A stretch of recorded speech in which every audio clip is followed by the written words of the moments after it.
बिस्मिल्लाहिर्रहमानिर्रहीम, अस्सलाम वालेकुम। मैं हूं ईसा नकवी। आज इतवार 26 मार्च है। इमरान खान साहब का लाहौर मीनार पाकिस्तान पर वो जलसा जो 25 मार्च को शुरू हुआ, 26 मार्च के सुबह सहरी से कुछ पहले ख़त्म हुआ। इस वीडियो में दो इंतहाई बुनियादी चीज़ें आपके सामने रखूंगा। ज़ाहिर है कि इसके हवाले से भी बात करेंगे कि जलसा कैसा था, जो तवक्कुआत थी उसके मुताबिक था, उससे बढ़कर था या फिर उससे कम था। लेकिन अहम बात यह है कि इमरान खान साहब के खिताब में क्या था और क्या नहीं था, क्योंकि जो इस खिताब में नहीं था वो बहुत अहम है और उसके ऊपर बहुत डिपेंड करता है आने वाले दिनों का सियासी मंजरनामा। इसके अलावा एक अहम बात आपको बताऊंगा कि ऐन वो वक्त जिस वक्त मरीम नवाज साहिबा को बहुत ज़रूरत थी, बहुत ही ज़्यादा ज़रूरत थी, उस वक्त 5 करीबी साथी कहाँ थे। मरीम औरंगज़ेब साहिबा कहाँ थी, एहसन इकबाल कहाँ थे, ख्वाजा साद रफ़ीक कहाँ थे, और इसके अलावा ख्वाजा आसिफ कहाँ थे और राना सनाउल्लाह। ये 5 लोग जो हैं वो कहाँ पर गायब थे, वो ढूंढने की कोशिश करेंगे। जलसे के हवाले से ज़ाहिर है कि लोगों के इल्म में है, आप लोगों ने देखे होंगे वो मनाजिर, जिस किस्म का के रेड्स जो हैं वो रन अप टू द जलसा। और इसके हवाले से मैं अपनी वीडियोस में कह चुका था कि बिल्कुल डर का माहौल पैदा करने की कोशिश की जाएगी, रेड्स किए जाएंगे, लोग उठाए जाएंगे, उनकी वीडियोस जो हैं उनको खुद बाकायदा जो है वो आने दिया जाएगा, उनका रास्ता नहीं रोका जाएगा। टेलीविज़न स्क्रीन्स पर आपको ये मनाजिर नज़र आएंगे, कंटेनर्स लगाए जा रहे हैं, कहीं पर बिजली बंद हो रही है, कहीं पर इंटरनेट बंद हो रहा है, कहीं पर मोटरवे को बंद कर दिया गया है। ये सब कुछ करने के बावजूद एक चीज़ मैंने आपको याद होगा, जो जलसे के हवाले से मैंने लास्ट वीडियो की थी, मैंने उसमें ये कहा था कि ये मेक और ब्रेक जलसा हो सकता है।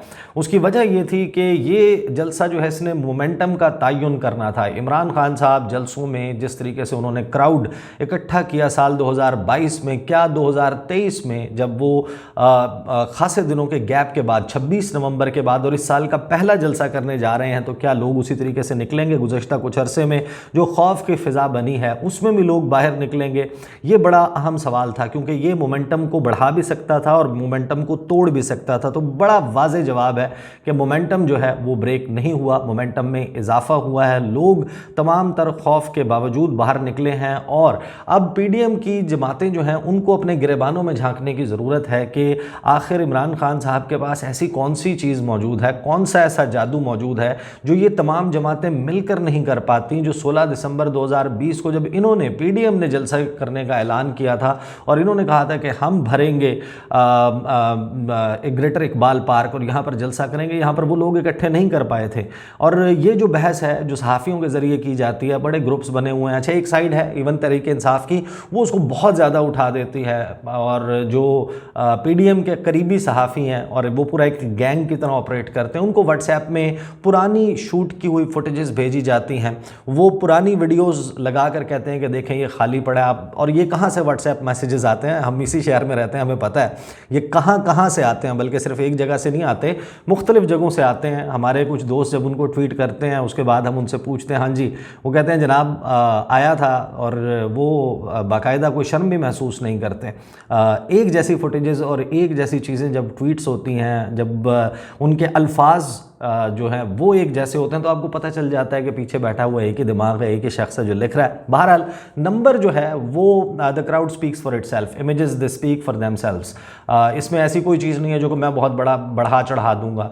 अगर आप ये भी तसव्वुर कर लें कि 20,000, मैं यानी कि आप छोड़ें इस बात को, ये ख्वाजा आसिफ की ज़बानी में आपको बता देता हूँ, उन्होंने एक रीट्वीट किया है कि 20,000 लोग मौजूद थे। आप यकीन मानिए कि 20,000 लोग अगर पीडीएम इस वक्त इकट्ठा करना चाहे, इनके दांतों के नीचे से पसीने निकल जाएंगे। हमने रिपोर्ट किया है जब रावलपिंडी में कन्वेंशन कर रहे थे मरीम नवाज के लिए, तरनौल में चौधरी वाजिद के डेरे पर मुलाकात हुई थी, वहाँ पर राना सनाउल्लाह उसको हेड कर रहे थे उस मीटिंग को, हनीफ अब्बासी आखिर में आए थे। पूरे एरिया के जितने नून लीग के पॉलिटिशियंस हैं, जो उम्मीदवारान हैं, उनको ये कहा था कि हाजिरी रजिस्टर रखा होगा।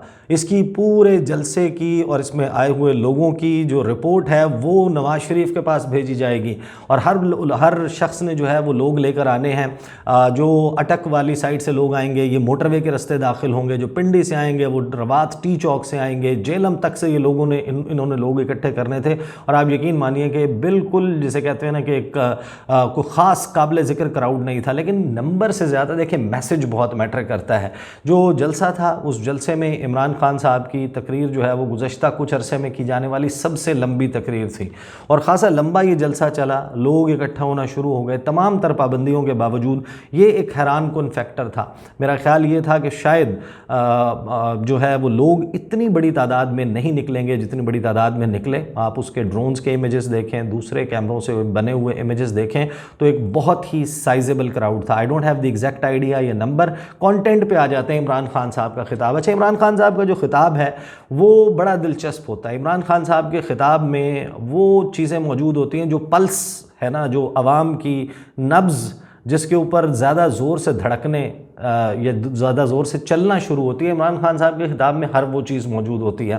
फिर बहुत सारे लोग ये भी नोट करते होंगे कि उनके खिताब में बहुत सारी चीज़ें जो हर खिताब का हिस्सा होती हैं रिपीट की जाती हैं, और शायद ये वो कॉन्स्टेंट मैसेजिंग है जिसके ज़रिए इमरान खान साहब का बयानिया ना सिर्फ बन जाता है, मकबूल है, पॉपुलर है, और वो जो उनकी गुफ्तगू है वो बाकायदा मैसेज के साथ कनेक्ट करते हैं। मरीम नवाज़ की किसी स्पीच के साथ आप कंपेयर कर लें, नवाज शरीफ साहब की किसी स्पीच के साथ कंपेयर कर लें तो आपको ज़मीन आसमान का फ़र्क दिखाई देगा।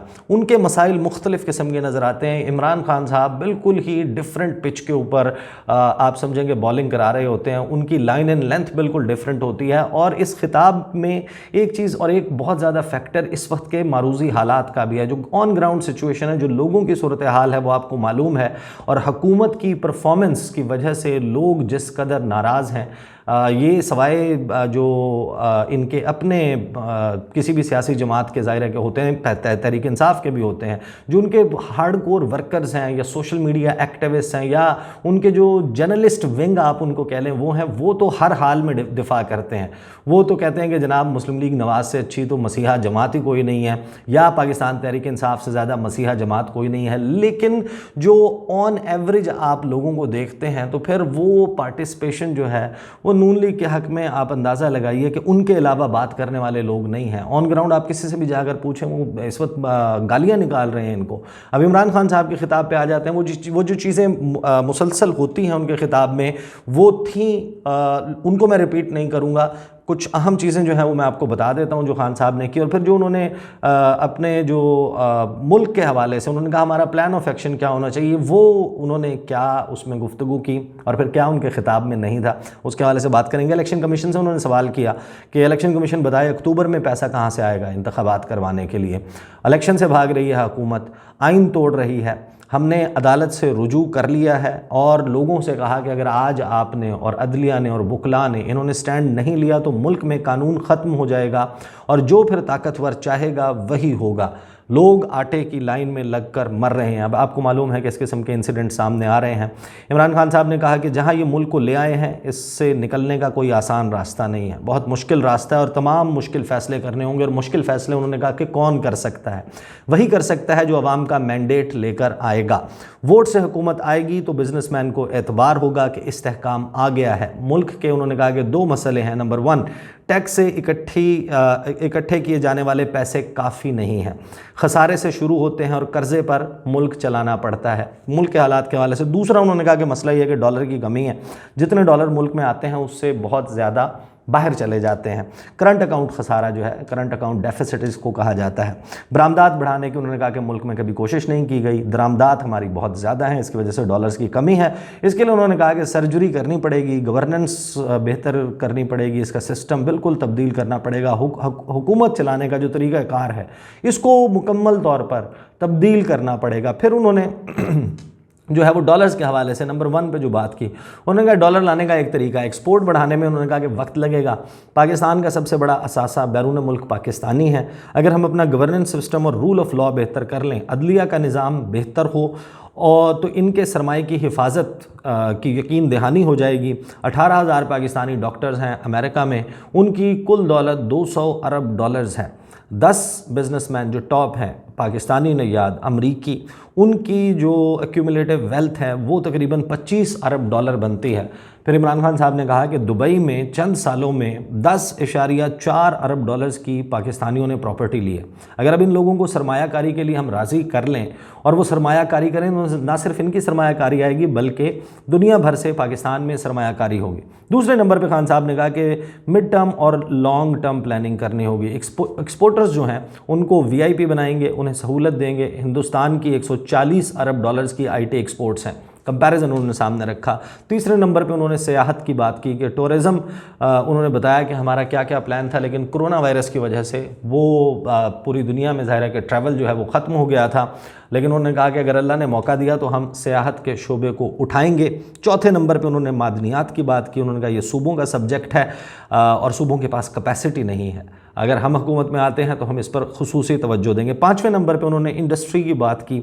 उन्होंने कहा कि स्मॉल एंड मीडियम इंडस्ट्री, इनके ऊपर ख़ास तवज्जो देंगे। छठे नंबर पर ज़राअत के हवाले से उन्होंने कहा कि इसकी प्रोडक्टिविटी बढ़ाने की ज़रूरत है और चीन के साथ इसके हवाले से मिलकर काम हो रहा था, लेकिन वंस अगेन कोविड की वजह से 2 साल के लिए चीन जो है वो बंद हो गया, तो ये काम आगे ज़्यादा नहीं चल सका। उनके साथ मिलकर काम करेंगे। 7वें नंबर पर उन्होंने कहा कि जो बड़े बड़े इदारे हैं, PIA, पाकिस्तान रेलवेज़, जहाँ जहाँ पर पाकिस्तान के हुकूमत के बहुत ज़्यादा पैसे ज़ाया हो जाते हैं उनको रीस्ट्रक्चर किया जाएगा। 8वें नंबर पे उन्होंने टैक्स कलेक्शन की बात की। उन्होंने डेटा सामने रखा कि सिर्फ 25 लाख पाकिस्तानी हैं जो टैक्स देते हैं। नादरा के साथ मिलकर उन्होंने कहा कि हमने अपने दौरे हुकूमत में 4 करोड़ ऐसे लोगों की निशानदेही की थी जो टैक्स नहीं देते। इसके लिए प्लान तैयार था, लेकिन हुकूमत चली गई। टैक्स बेस नहीं बढ़ेगी तो मुल्क नहीं चलेगा। 9वें नंबर पे उन्होंने मनी लॉन्ड्रिंग की बात की। उन्होंने कहा कि सारी अशराफिया जो है वो पैसे बाहर भेज देती है, ये चोरी का पैसा होता है, जब तक इसको कंट्रोल नहीं करेंगे, इसको नहीं रोकेंगे, मामलात आगे नहीं बढ़ेंगे। 10वें नंबर पर उन्होंने जो है वो बात की जो फलाह बहबूद के काम हैं, किस किस्म के जो हैं वो होने चाहिए जिससे मुल्क, उन्होंने कहा कि उठेगा। हेल्थ कार्ड के हवाले से, इंश्योरेंस के हवाले से बात की। उन्होंने कहा कि अगर एक शख्स बीमार हो जाता है तो पूरा घर मकरूज़ हो जाता है। सोशल प्रोटेक्शन करेंगे आवाम की, उनको राशन देंगे, डेटा बेस उसका बना हुआ है, मुश्किल में घिरे ख़ानदानों को बराह रास्त पैसा देंगे, नौजवानों को बिना सूद कर्ज देने हैं, घर बनाने के लिए हाउस फाइनेंसिंग देंगे, जितना लोग किराए के लिए देते हैं इतने में किस्त हो जाए, कुछ इस किस्म का सिलसिला होगा। कच्ची आबादियों के हवाले से उन्होंने कहा कि मॉडर्न फैसिलिटी बनाई जाएगी और उन्होंने कहा कि इसके हवाले से भी काम हो गया था, लेकिन बाजवा साहब जो हैं उनको लगा कि इमरान खान ख़तरनाक लग रहा था और उन्होंने हटा दिया, इस वजह से नहीं हो सका। इस इम्पोर्टेड हुकूमत ने लोगों के स्टॉल्स, रेडी बान वाले जो थे, उसको जो एहसास रेडी बान प्रोग्राम था उनको भी गिरा दिया और ख़ास शुक्रिया जो है वो उन्होंने अदा किया लाहौर के लोगों का। फिर उन्होंने एक पैगाम दिया। उन्होंने कहा कि जो लोग ताकत में हैं उन्हें पैगाम देना चाहता हूँ, देखें ये मुल्क जिस तरफ जा रहा है, मुझे खौफ है ये वहाँ पहुँच जाएगा कि कोई भी नहीं रोक सकेगा। इंडस्ट्री बंद हो रही है, महंगाई बढ़ रही है, एक्सपोर्ट्स और रेमिटेंसेस कम हो रही हैं। इंडस्ट्री बंद होने से टैक्स कलेक्शन कम हो जाएगी। इनका तो सिर्फ एक ही प्लान है कि कहीं से कर्जा मिल जाए। महंगाई में इजाफा और आमदनी सुकड़ रही है। आप ये बता दें कि इस दलदल से निकलने के लिए साफ़ और शफाफ इलेक्शन के अलावा अगर कोई रास्ता है, उन्होंने कहा तो मुझे बता दें अक्टूबर में इलेक्शन करवाने से क्या होगा। आपने आवाम से, उन्होंने कहा कि आपने किसी सूरत जालिम के सामने सर नहीं झुकाना, पकड़ धकड़ से लोगों ने नहीं डरना, आप लोगों में नफ़रत बढ़ा रहे हैं, इंसानों को भेड़ बकरियों की तरह मत ट्रीट करो। मैं आखिरी गेंद तक लड़ूंगा मुल्क के लिए, हम एक कौम बन के मुल्क को निकालेंगे दलदल से, हम अदलिया के साथ खड़े हैं, कौम आपके साथ खड़ी है। अच्छा, ये वो लुब्बे लुबाब है। इमरान खान साहब की खासी तवील तकरीर थी, लेकिन ये वो लुब्बे लुबाब है। उस पर आने से पहले कि मरीम नवाज़ साहिबा के साथ किस किस ने छोड़ दिया, सवाल तो यह है कि क्यों छोड़ दिया। इमरान खान साहब के खिताब में क्या नहीं था। जो कुछ गुज़श्ता कुछ दिनों से हुआ उन्होंने ज़रूर तज़किरा किया, बड़े यानी कि सख्त अल्फाज भी इस्तेमाल किए। जो लोग मिसिंग हैं, अज़हर मशवानी की बात की, हसन न्याज़ी की बात की, दीगर लोगों की बात की जिनको उठाया गया, जो रास्ते रोके गए, उसके हवाले से बात की। लेकिन इसमें ज़्यादा आपको जो मोड है, क्योंकि टुवर्ड्स द एंड जो वो गुफ्तगू कर रहे हैं वहाँ पर जो मफाहमत की एक थोड़ा सा लहजा होता है कि जिसमें आप बहुत ज़्यादा हाइप नहीं क्रिएट कर रहे होते कि मैं मार दूंगा, जब मैं आऊँगा मैं बदले लूँगा, मैं ये करूँगा, मैं वो करूँगा, उस किस्म की नहीं थी। एक प्लान ऑफ एक्शन था, एक रोड मैप था, थोड़ी सी पॉजिटिव नोट के ऊपर ये खिताब एंड हुआ। वरना कोई भी अंदाज़ा लगा सकता है कि जो कुछ तहरीक इंसाफ के साथ गुज़श्ता ख़ास तौर पर आप समझें कि 8 मार्च ऑनवर्ड्स ये जो दिन गुज़रे हैं, लगभग जो है वो 17 दिन आप अंदाज़ा लगा लीजिए कि जिस दिन इन्होंने अपनी रैली का ऐलान किया था उस दिन से लेके अब तक की जो सूरत हाल है उसमें तो ये लगता था कि इमरान खान साहब का जो खिताब है वो गुस्से से भरा हुआ होगा, वो लोगों को मज़ीद चार्ज करेंगे। और वो सूरत हाल जब आपके सामने एक रोड मैप आता है, एक प्लान ऑफ एक्शन आता है, तो फिर वो सूरत हाल दूसरी तरफ लेकर जा रही होती है। तो इमरान खान साहब का जो खिताब है उसमें वो चीज़ मौजूद नहीं थी। दूसरा जो इस्टेब्लिशमेंट है उसके हवाले से उनकी गुफ्तगू जो है वो बड़ी हद तक मुहतात थी। और ज़ाहिर है कि पाकिस्तान में एक ऐसी हकीकत है, आपके सामने ये सारी सूरत हाल किस तरीके से हर चीज़ जो है वो कहीं ना कहीं से कंट्रोल होती है, तो वो उस तरीके से मौजूद नहीं थी। और ये ख़िताब जो है ये मस्बत था, साइजेबल क्राउड था, रोरिंग क्राउड था, जिस तरीके से वो रिस्पॉन्ड कर रहा था इमरान खान साहब की गुफ्तगू पे। और इमरान खान साहब के आने से पहले भी बहुत ज़्यादा चार्ज्ड क्राउड था। ये तो था वो क्राउड। और अब इस क्राउड के हवाले से आपको पता है कि ये मरीम नवाज़ साहिबा जो हैं वो 28 जनवरी को पाकिस्तान वापस आई थी। इनके इस्तकबाल के लिए उन्होंने कहा कि जनाब बड़ा बेहतरीन शानदार फ़कीदुल मिसाल इस्तकबाल होगा, मरीम नवाज़ साहिबा आएंगी और फिर एक रैली की सूरत में अपने घर तक जाएंगी। वो रैली भी नहीं हुई, लोग आए, ज़ाहिर है कि लोग तो इकट्ठे हो ही जाते हैं जहाँ पर कोई निज़ाम शिज़ाम जो है वो हो लोगों को आने जाने का। तहरीक इंसाफ थोड़ा सा मुख्तलिफ है, उनके भी लोग ज़ाहिर है कि बहुत सारे लोग जो हैं वो डिपेंड करते हैं उन लोगों पर जो उनको मोबिलाइज़र होते हैं, जो उनको लाने ले जाने का बंदोबस्त करते हैं। लेकिन तहरीक इंसाफ में एक बहुत बड़ी तादाद है और ये मुख्तलिफ है बाकी सियासी जमातों से कि वो अपनी गाड़ियों पर आते हैं और ख़ुद से आते हैं, उनको बुलाना नहीं पड़ता, अपने तौर पर वो निकल कर आते हैं। तो ये एक बड़ा डिफरेंस है। मरीम नवाज़ साहिबा उसके बाद से उन्होंने कहा जनाब मैं आवाम से राब्ते का सिलसिला शुरू कर रही हूँ। बहावलपुर से वो शुरू हुई, सरगोदा से लेके कसूर, शेखुपुरा, कहाँ कहाँ पर वो गई, पिंडी में आई, यहाँ पर उन्होंने जलसे किए। कोई एक इमेज में ऐसा नहीं देख पाया कि मरीम नवाज़ साहिबा ने कोई साइजेबल क्राउड, ऐसा क्राउड जिसको देख के जो मैसिव किस्म का क्राउड हो, रोरिंग एंड थम्पिंग क्राउड होता है, उस किस्म का क्राउड उनके सामने मौजूद हो। लेकिन जाहिर है कि जब आपका जो है वो हरीफ कह लें, दुश्मन कह लें, वो कह लें आपके जिनसे आपकी लागतबाजी होती है, वो जलसा कर रहा होता है तो उसको लुक डाउन अपॉन तो करना होता है ना। उसके लिए फिर ट्रेंड्स जो हैं वो भी चलाने का सिलसिला शुरू किया गया। कुछ ऐसे इमेजेस, जाहिर है कि एक पूरा ग्राउंड है, वहाँ पर कोई ना कोई जगह तो खाली मिल जाएगी ना, वहाँ का आप कोई तस्वीर ले लें शुरू होने से पहले की जब लोग नहीं आए थे, यानी कि उन्होंने कुछ तस्वीरें ऐसी भी शेयर की जिसमें आपको आसमान जो है वो मुकम्मल तौर पर ब्लैक नज़र नहीं आता। उसमें एक तो होता है कि जो रोशनी की वजह से थोड़ा सा रोशन हो जाता है आसमान, लेकिन एक वो होता है कि जिसमें आपको बाकायदा जो है वो सफ़ेदी और स्याही के मिलने का तासुर, वो जो मजलगा होता है, जो रात जब शाम ढलती है उस वक्त का टाइम होता है, आपको आसमान पे बाकायदा वो नज़र आ रहा है और उसको ट्वीट कर रहे हैं या उसकी वीडियो जो है वो शेयर कर रहे हैं। मरीम नवाज़ साहिबा ने अपने तौर पर बड़ा ज़ोर लगाया, उन्होंने कुछ रीट्वीट्स किए, उन्होंने ख़ुद जो है वो रिजेक्टेड वगैरह के इस किस्म के जनाब लाहौर ने उसको लिफ्ट नहीं कराई। मरीम नवाज़ ने ये कोशिश की, शेख रशीद तक उन्होंने बात की, उसके बाद मरीम नवाज़ साहिबा पता नहीं सो गई हैं, उन्होंने इसके हवाले से तबसरा नहीं किया। खान साहब ने तकरीर की और उसके बाद जो बाकी इनके लीडर्स हैं, एहसन इकबाल, वो भी इनका साथ छोड़ गए, गायब हो गए।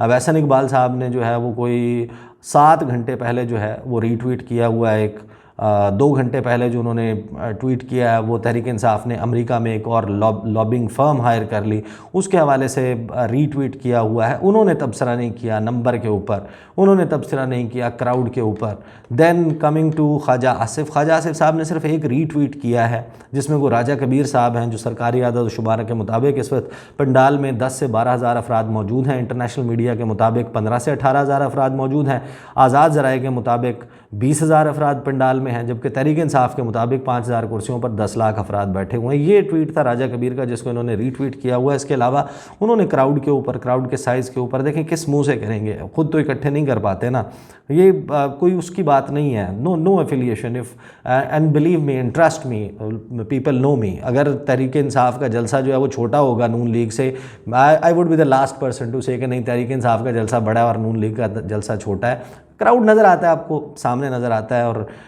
उसके बाद जनाब ख्वाजा आसिफ के बाद आ जाते हैं ये ख्वाजा साद रफ़ीक साहब।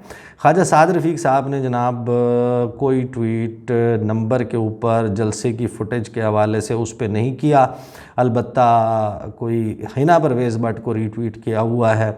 और जो बख्तरबंद गाड़ी टाइप, उन्होंने कहा कि मुनफरिद बुलेट प्रूफ गाड़ी खान साहब की जो है उसको उन्होंने किया हुआ है ट्वीट।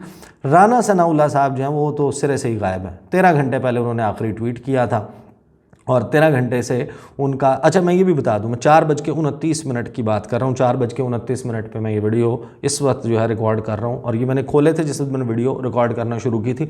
उस वक्त तक के मुताबिक राना सनाउल्लाह साहब का एक भी ट्वीट मौजूद नहीं है। और हैरत अंगेज़ तौर पर मरियम औरंगज़ेब साहिबा जो हैं वो इस हुकूमत का चेहरा हैं। वो करती हैं ना आके रोएं, चीखें, पिटें, वो करते हैं ना कि ये हो गया और ये जलसा नाकाम हो गया और ये हो गया और ये कर दिया, इस किस्म के वो करती होती हैं। लेकिन 14 घंटे पहले उन्होंने एक रीट्वीट किया था, और 16 घंटे पहले उन्होंने खान साहब का जो जलसा है कि छठा जलसा है, जब खान साहब ने कहा और मेरा दिल कह रहा है कि ये पहले तमाम रिकॉर्ड्स तोड़ देगा, उसके ऊपर उन्होंने जनाब तबसरा किया था। उसके बाद से मरियम औरंगज़ेब साहिबा भी गायब नज़र आती हैं। ये वो साथी थे मरियम नवाज़ साहिबा के कि जिन्हें उस वक्त कम से कम उनका साथ देना चाहिए था, कोई थोड़ा बहुत शुगल लगता। I don't know the reason कि उन्होंने क्यों इसके ऊपर ट्वीट्स नहीं किए। बहरहाल ये था जनाब जलसे की सूरत हाल, खिताब में क्या था क्या नहीं था। इंशाअल्लाह अगली वीडियो में आपके साथ फिर मुलाकात होगी। मुझे इजाज़त दीजिए, अल्लाह हाफ़िज़।